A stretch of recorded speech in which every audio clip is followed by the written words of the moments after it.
We kick off the examination with a probability question. Zara is playing a game. Zara spins a fair, ordinary 5-sided spinner. Each side of the spinner is labelled with a different number between 1 and 5. She then throws a fair, ordinary dice and wins the game if both the spinner and the dice land on a 5, and you're asked to complete the tree diagram.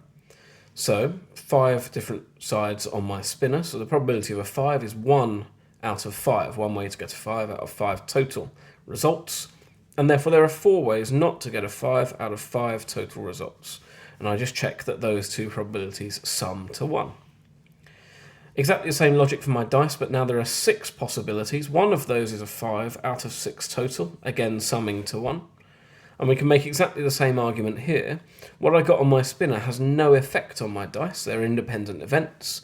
So again, there's one way to get a 5 out of 6 total ways, and there are 5 ways not to get a 5 out of 6 total ways. The events are independent here. And that's my 2 marks sorted. And then what's the probability that Zara will win the game? Well, she wins the game if the spinner and the dice land on a 5. That's the probability of getting a 5 in both senses, which is just one branch of my tree diagram. That's going to be 1/5 multiplied by 1/6. I could use my calculator for that, but I can probably do that in my head as 1/30. If I wanted that as a decimal instead, I can bring my calculator in. 1/30 is 0.03 recurring. So I could write that down, but why wouldn't I just leave it as a fraction? On to question 2.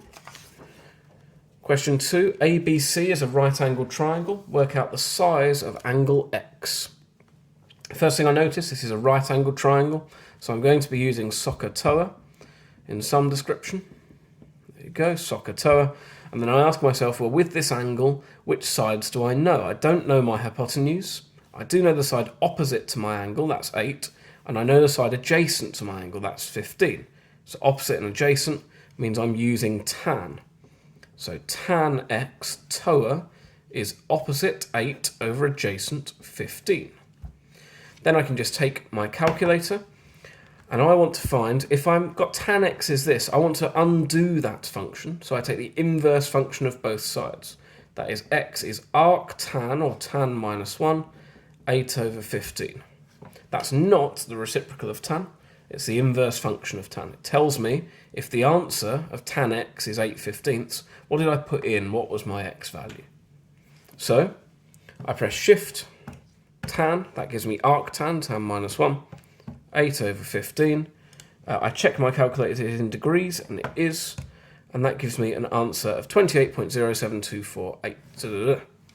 I'll write that down, 28.072 and some more, just to show the examiner that I've got the correct answer.